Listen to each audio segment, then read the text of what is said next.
What's up, squad? That man. How are you, brother? Anish, nice to meet you. What's going on, man? Am I right here? Yes, you are. Heck yeah, look at this. You guys already having coffee and shit? Yes, just mic him up. I thought you guys didn't go in, buy the coffee, we're gonna film the whole thing. Nah, fuck all that. Yeah, alright. Let's get right to it.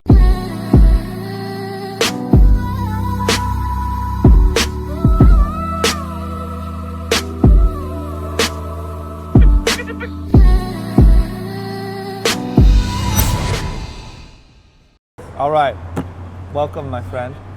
Nice to be here, enjoying it. So this is a new thing that I'm trying, right? Okay. It's experimental, but I think I've been putting out a lot of stuff lately, a lot of podcasts and stuff like that, right? But a lot of people have been reaching out to me asking for like, little advice or guidance on certain things. Sure. And obviously I've kind of experienced a lot and learned a lot about the process of creating a business, creating a brand, the proper mindset to go into all those things, all that stuff. And it really is my number one priority to share that with people as much as I can. But Absolutely. the problem is I was doing all this content that wasn't actually just sitting down with people that have those questions and answering the questions. So the real goal here is for the next, hour, you can ask me literally anything under the sun. Okay. I'll give you the best of my knowledge that I know on any of the things. And I hope that by sharing it, hopefully, I'm guessing your questions are probably similar to a lot of people's, and I'm guessing that by answering these and having this discussion we're going to have, that we can clear up a lot of things for other people as well. Yeah. So, why don't we start by just telling me who you are, where you're from, what you're about, what you're working on. Sure. So my name is Anish Jalal, from Chicago, here till tomorrow, so I'm glad I got to meet you today. Oh, nice, yeah. Yeah, loving LA, the weather's fantastic. Yeah. And what we're working on is, our company's called Sapphire Apps. We essentially help clients get millions of downloads in the App Store, right? Yeah. Using social strategies and what we call like App Store optimization strategies. So if I have a new app, I come to you to help market it and Exactly. stuff? We're Got it. really good in the mobile space, just to acquire customers in mobile. And a little bit about my background is I got into the App Store early, like around 2013. And what I got really good at was just figuring out where demand is. Yeah. So instead of creating demand, we created software tools that would scrape the App Store looking for searches in the App Store.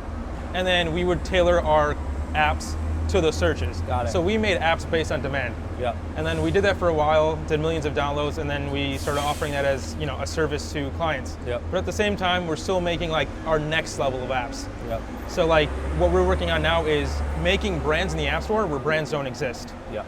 Yeah. Got it. So you want to create more brand-driven Apps. app Yeah. products. Correct. Got it.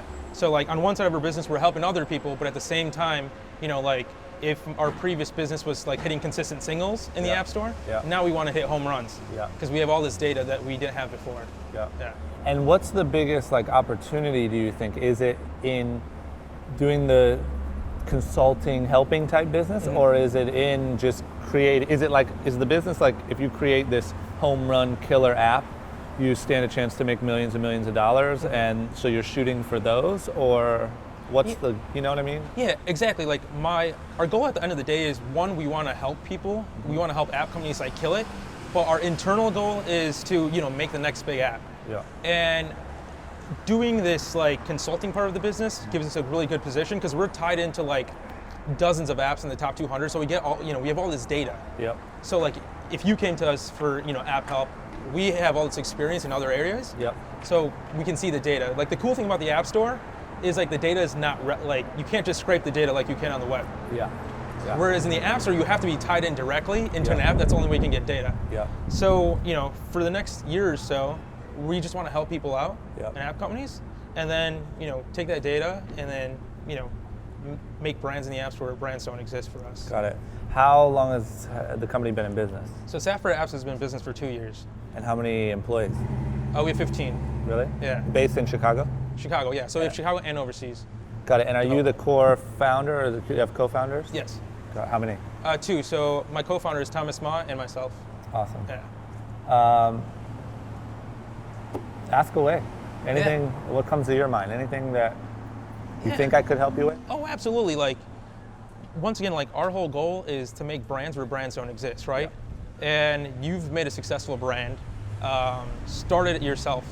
Yeah. And those are the questions I have, right? Yep. So I'd love to learn, like, how'd you get started with Young and Reckless? Yeah. So I would say that the best way to create a brand is to make a list of questions, right? It's always questions. And if you can answer those questions, you have the answer to all of those questions is your brand, right? Yeah. So it's, what's the brand called?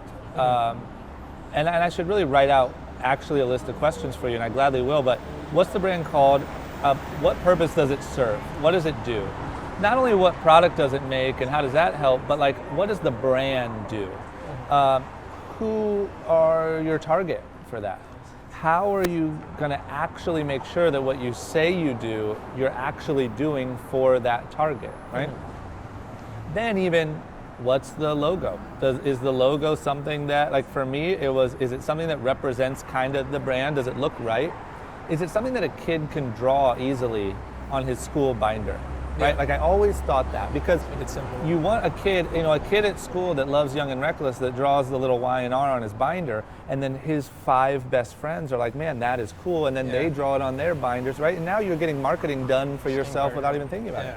People have these logos that are like these extravagant, crazy things, and it's like, man, no one's ever going to spread that, and you want it to spread.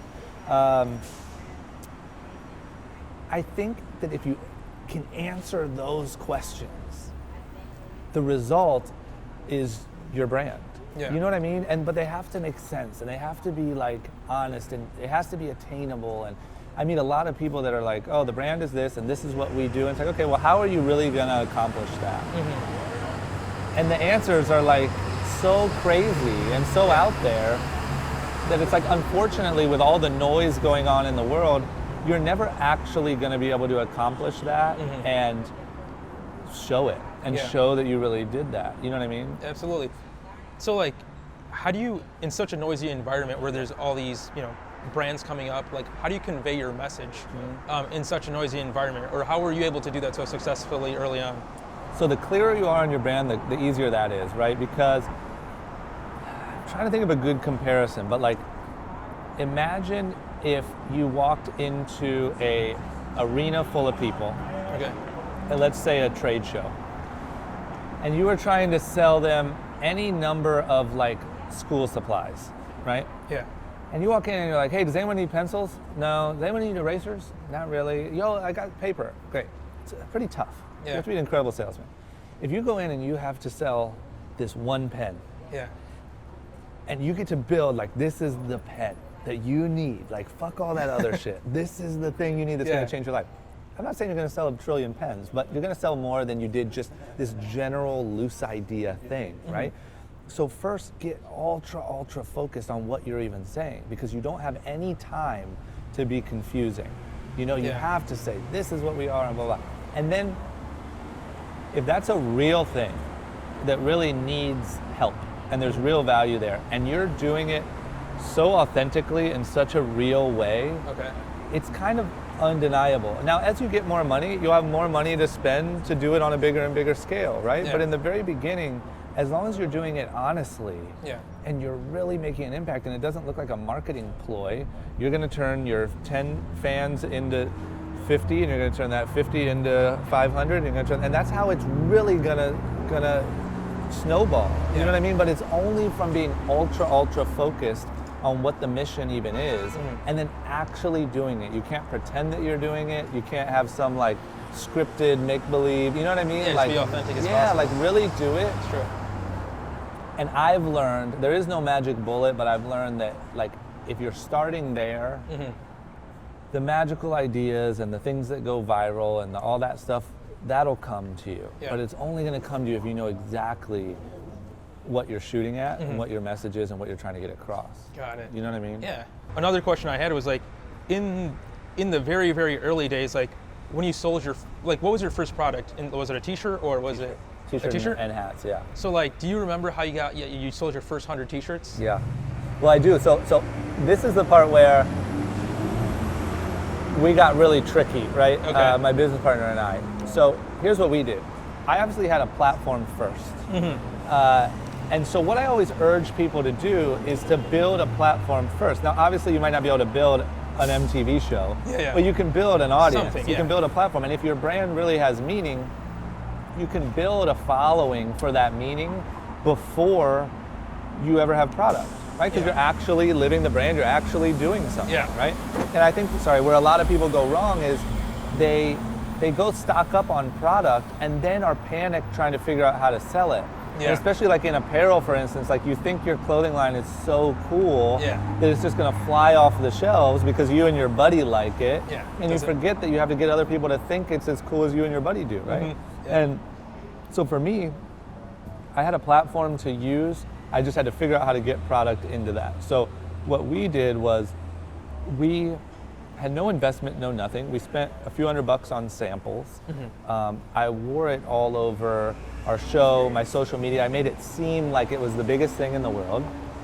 And then the moment the first episode that it was in was edited, I grabbed the DVD from one of the editors. We took it down to PacSun, and we said, hey man, this is about to be the biggest thing in the world.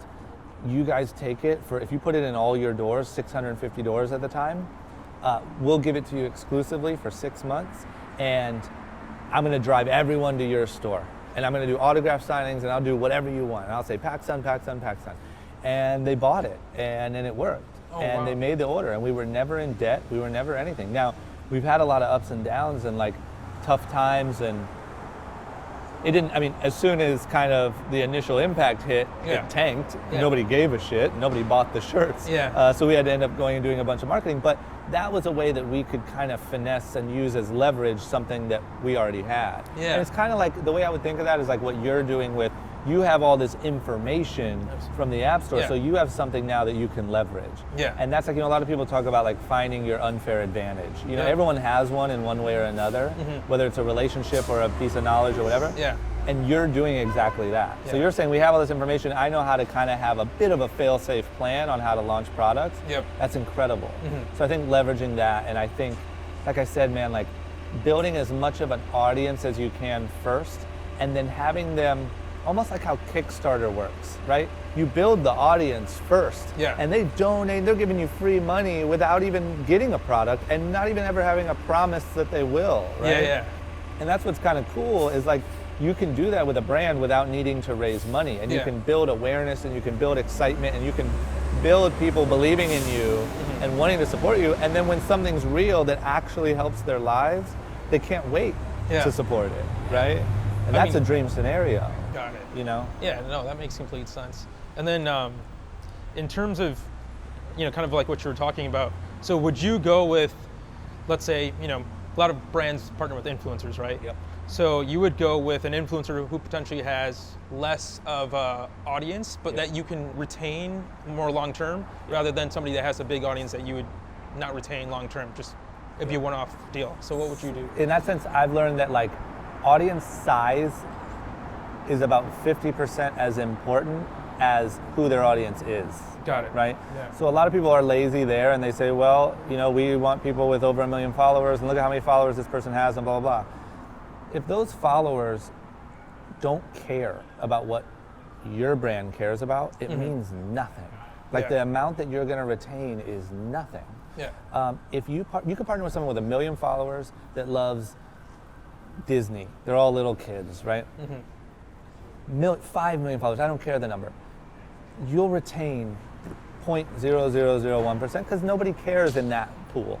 You could go do the same deal with somebody with 50,000 followers and retain 50 times the customer because it is in line with what you're doing. And you have to be aware of that. And I think in a day and age where all anyone cares about is numbers, like your Instagram followers are like, might as well be how much money you have in the bank, right? Might as well be like what type of human being you are. And I think that people get really blown away by numbers, and man, if those people aren't there for what you're there for, it's just, you're just lighting money on fire, you know? Doesn't make sense. And that's also where like it all starts with brand. Like if you're like, this is what we do, And you can explain that to yourself, you can explain that to your employees, so now they feel empowered to come to work, they know what they're doing. You can explain that to all your customers on your social media, they know why they're buying. You can explain that to all your potential brand partners, they know why you did it. Everything becomes so clear. Yeah. And that's the only way that you can ever blow up a brand to any scale, is if you know what the hell you're even blowing up. Yeah. You know what I mean? No, absolutely. So that's super important. And then, one trend that I've seen definitely nowadays is the brand is important, Yeah. but like almost the founders and CEOs have their own brand that is just as big. Yeah. So can you talk to that? Like when you start a brand, let's say, a clothing brand, right? Do you think one should, focus more on the brand of the individual or the brand of the logo and the company? So it has to be like a good mix. Okay. But you're absolutely right. Like it's crazy fast increasing the amount that like the CEO matters. Yeah. What changed is people now have access. It's just an access issue. Okay. And so before, like the brand was the platform, right? It was the thing. Yeah. And the CEO was important and people would kind of check in, but not that big of a deal because it's the brand that's the thing, right? And if you went and did a deal with an influencer who back then was like, whatever, an artist or a speaker or whatever, they needed you just as much as you needed them because you were giving them a platform. Young and Reckless was telling you what music to listen to, who was cool, what celebrities wear. We were telling you all that. Yeah. Now, the people have the access to go straight to the people. So they want that level of access. It's like if they're used to getting it everywhere else in their lives, why can't they get it from you? And it just became like sort of an expectation. And it's just the normal way things are now. So I think it is crazy increasing how much that matters. It matters so much. But at the end of the day, I've learned like you still can't be an amazing CEO and a really big, guy on social media with a shitty logo and brand name. You know what I mean? That still won't, the whole thing has to be cool.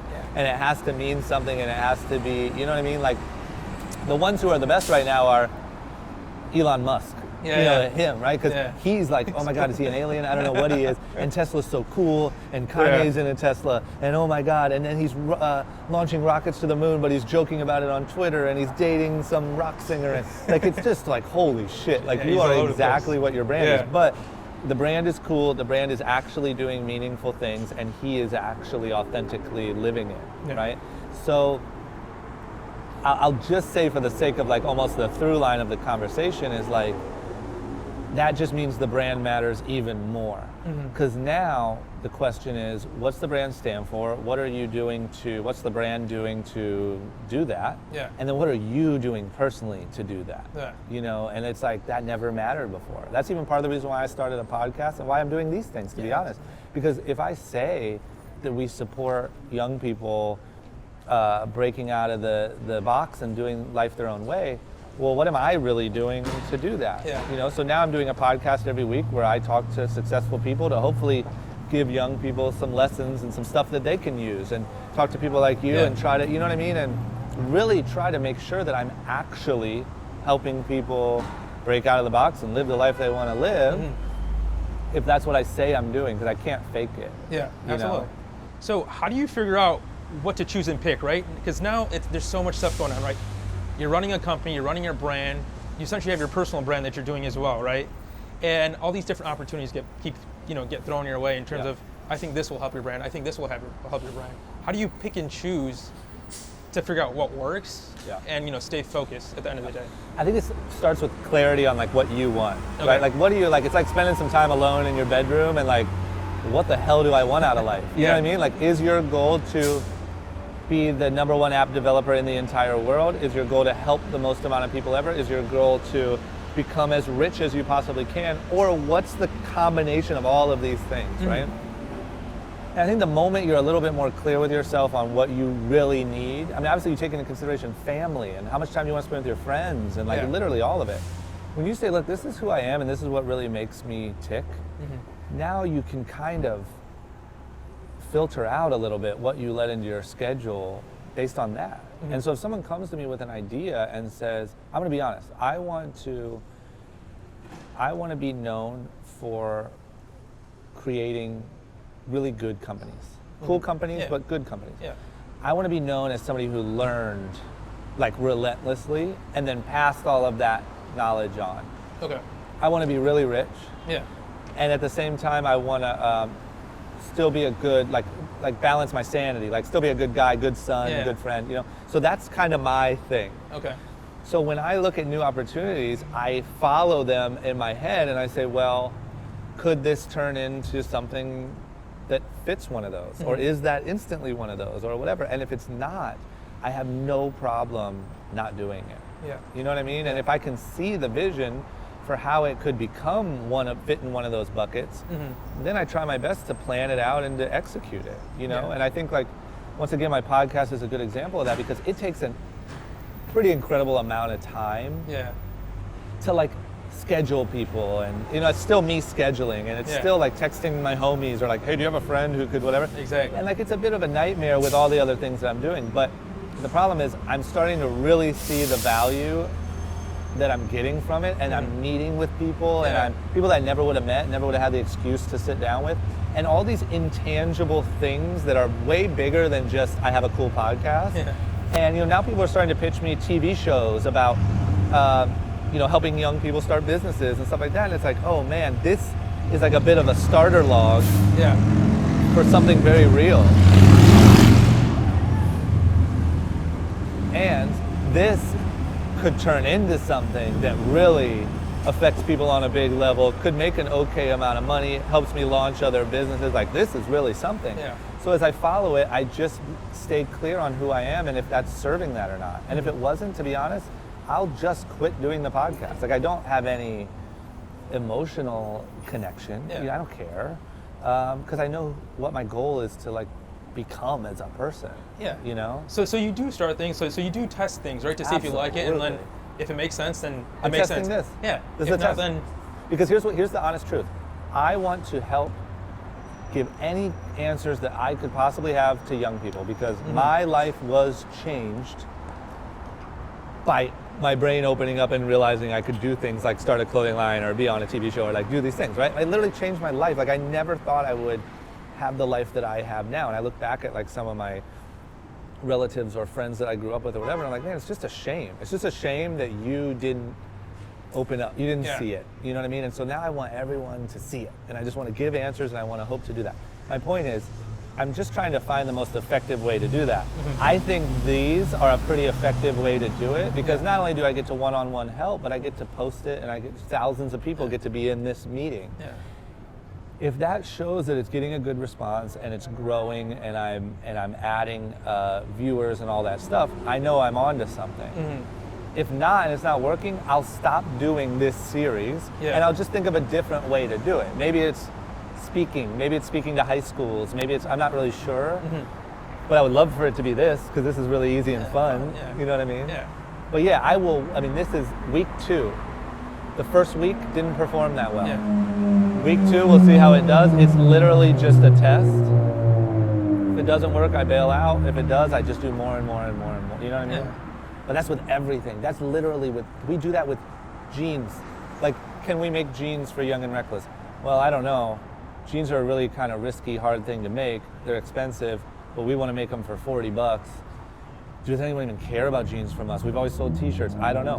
Well, what do? You just order a small amount, you market the shit out of them, you do some really cool photo shoots, you put it online and see what happens. And jeans ended up exploding for us. And now for men's on our e-commerce, denim is the biggest category. We never would have thought that would be the case. We thought it was going to be an experiment. We thought we were going to lose a few, you know, tens of thousands of dollars, wipe it off and keep moving, and it's the biggest thing. So that's literally almost everything in my life is trial and error, you know? And was that something you learned over time? Like, was this clarity as clear when you started at 21, 22? Or are these things you learned over time? I learned it over time, but you know what I really learned over time, like the real nugget of it is, I thought if I launched jeans and failed, I was a failure, mentally. I thought if I launched a new series and it tanked, I was a loser that wasn't entertaining. I thought, like, I just tied way more like emotional stakes to everything I would do, and I let things like kind of define me, and like, no, this is a clothing brand. This is supposed to be the coolest thing in the world. We can't have a failure. It wasn't until enough failures that I was like, oh shit, like it doesn't matter. Like Yeah. it's corny as hell, but the truth is, it doesn't matter if you fail 99 times, as long as on the 100th you win big enough to make up for it. Yeah. Then nobody cares, and Yeah. everyone comes to you and is like, oh my God, man, you're such a genius. How'd you do that? And it's like, little you know, I'm an idiot. You know what I mean? Like I just try a lot. Yeah. And I'll tell you, awesome. man, like, it's shocking to me how much people don't give a shit if you put out stuff that doesn't work. Yeah. Like, they don't care. Nobody cares, you know? Yeah. They want you to win, and they don't want you to win, but when you win, it's undeniable. Now Yeah. you're a genius. Now you're untouchable. Now you're the golden child. You know what I mean? Yeah. The other question I had was like, I always like to learn from, the peaks are cool in terms of business, but the valleys are like the best, places to learn, and especially people who have been through them. Like for example, you had talked about PacSun, like you sold it into PacSun, Yeah. and then after that season aired, you said it had a dip, right? So what'd you do at that dip, and like how'd you revive it? Yeah, let me tell you a much bigger dip. All right, yeah, give me your biggest dip. And I will. Yeah. I spent like 6 years. So the model was this. You create a clothing line, you make it cool, you go market it, and then you go to all these retail chains and you try to convince them that your brand is the coolest thing in the world and try to get them to buy it. Yeah. And then they buy it for like 50 doors as a test, and if it does well, they go to 100. If it does well, they go to 200. And that was a 6-year process for us, right? And you have those moments where it's like, oh my God, we just landed a test in Macy's. Like, this is huge. We're Yeah, gonna be that's the awesome, next, right? yeah, and Dillard's and blah, blah, blah. And so we spent 6 years building in PacSun, Tilly's, Macy's, Dillard's, all these different places. Around 3 years ago, retail, it's still like a bloodbath, but Yeah. retail in the US really just got kind of the first like wake up call of like, wait a minute, this is not where it's at, right? Yeah. It's Amazon, it's e-com, it's whatever. And we had spent the last 6 years traveling around the country like trying to figure out how to build these relationships. And so, PacSun, who we launched with, filed for bankruptcy. And a lot of these retailers just stopped answering the calls and asked for returns and all this different stuff. And the sad thing was none of it was our fault. Like, we didn't do anything wrong. The only thing that maybe we did wrong was didn't use our psychic abilities to see this coming a little faster, right? Yeah. And it was brutal, and it felt like so unfair, and it felt like there's gotta be like, this can't be how life works. This can't be how business works. And it just is. Like, there is no safety. There's no safety button. There's no like, wait a minute, not fair, like give me a refund. Like, it just doesn't exist. And I went through like some really depressed times then. And I built this clothing line up to like 50 something employees. And clothing, when you're making a lot of money, is really fun, right? Yeah. Because you have all your friends. It's like you just signed a record deal. Yeah. You're traveling to South by Southwest and hanging out with rappers. It's great. Yeah. The problem is when all of a sudden this outside thing happens and you have to cut budgets and do all this different stuff, you're firing those same friends, and you're sitting across saying, hey, you didn't do anything wrong, but there's not a place for you anymore, and blah, blah, blah. And things just get really like depressing and boring and hard to deal with very quickly. Yeah. And I'll just say, like, that's the part where I really had to dig super deep on what the brand is, why we even deserve to be here, what our messaging is, what my whole thing is. Like, why am I even doing this? Yeah. Why do I care? What am I really doing to make sure that I'm moving forward and getting better? And then just dig out of that thing, right? With just knowing what you're doing and knowing what you stand for and knowing that there's a reason why you deserve to be here and why you want to win. And we just dug out. We just did what needed to be done. We saw, luckily, some of these things happening early and made some quick decisions. We put all of our time and effort into e-com. We tried things like denim and did all this different stuff.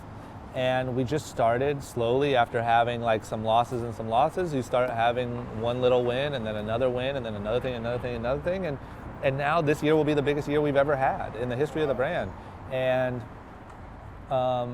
we've shifted so much to e-com, and so much more is now in our control, and we now have such better relationships with our employees, and it's just a way better place. But it only came from the realest slap in the face that you could possibly get. Oh wow. You know what I mean? That's intense in terms of like your whole. Was that like 80% of your business that just got wiped out in terms of like that retail part of it? So it's more of a slow bleed than like a wipeout, right? Okay. Because even PacSun, it was Chapter 11. It was a financial restructuring. Okay. So it just slowed down business, and then all these other guys, you know, you've been building with them for years, and all of a sudden they just stop ordering or stop growing or start returning or start downsizing, you know? Yeah. And so it was just this slow, it felt like you couldn't ever go home at night with a win. You know, it felt like, bam, here's some shocking news today, and here's a big hit today, and now you gotta fire this person today. And it just felt like every day I would come here and I would go home and just be like, shit, like just walk in, get punched in the face and go home, you know? And then slowly it turned to, well, today we had a win. And today, you know, we tried denim, and shockingly, denim is really working, and let's do more denim, let's blah, blah, blah. And that's more how it looked, you know? It was brutal. No, I mean that's interesting because like I've seen a lot of my friends are entrepreneurs and you know in the space, and like after like they start losing so many times, they end up stopping and trying something else. So like, how did you decide to keep holding on, or like did you ever have an idea like, oh, maybe I need to start a different type of clothing brand? Did that ever go through your head? Or I did, but you wanna know why? And I don't mean to do this, but to the same point, it's because I believe so strongly in what the brand is. Got it. And it's like, yes, I did have the thoughts of like, well, what if we just started a different thing, or how could I use these skills to like start over? But I really believe in what I'm trying to do with Young and Reckless as a brand. And I really think that it'll be a big part of like my identity and sort of my, you know, my biography one day, and like what I did was kind of fueled by that. Yeah. And I wasn't ready to let that go. And I think like I would rather keep the brand intact and just shift the products and the strategy, or the distribution for that matter, right? All we did was evolved our products better for less money, and then shifted our distribution from retail to online. But the brand and the values and all that stuff was able to stay the same. Mm-hmm. And I just wasn't ready to let it go. I think for each person, like you gotta kind of judge that on your own. And the hardest thing, which I very easily could have been a victim of, is people hold on to their idea just because it's their idea. Yeah. And you can ride your ship down into the depths of the ocean because you loved it. Yeah. You know, and if there's not real value for why you're holding on, I think you really gotta come to terms with what you're doing and why, you know? So like, have you learned any cool things online recently that are like doing really well for you guys, or any new things that you guys are trying? You know, I think the biggest win has been the podcast, not to be repetitive. Okay. And I think that like the way that we changed posting on my Instagram and my social and like interacting, you know, I think it's kind of a repetitive message, but it's literally just how much can you add authentic value? Mm-hmm. And then build a community like you would build a group of friends, and talk to them and like really add something that means something. And the better you can do that, the more loyal of a following you're gonna have, and the more they're gonna buy your product, and the more they're gonna give a shit about what you're doing. And I think like just learning better ways to do that, and finding the fine line between this is the best way to speak to someone, but it doesn't seem forced or like a marketing tactic, you know? That's what I like about the podcast. It took me a long time to build the podcast up, but now it's to the point where it's pretty known, it has a good amount of listeners, and these people are listening to me sit down and talk to whoever I want to talk to for 2 hours. No music, no nothing, just voice on voice. And it's like, once you get people to trust you enough to do that every week, it's pretty cool. And that's how you know like there's something there that's really resonating, you know, but continuing to grow that and continuing to do that on other platforms and in a real way is difficult, you know? And I think it's just a cool opportunity for young entrepreneurs to, you know, start doing that type of stuff. That's huge. Anyone's got a shot, man. That's the cool thing. Oh, that's awesome, man. I appreciate it, brother. Thank you, man. You're the man. Awesome. Congrats on everything. No, thank you. I really appreciate it. Don't forget about me when you're like a billionaire app developer. I mean, yeah, we'll sell merch with you. There you go. Yeah, there you go, man. Deal. Oh, this is awesome. Thank you, man. Really appreciate it.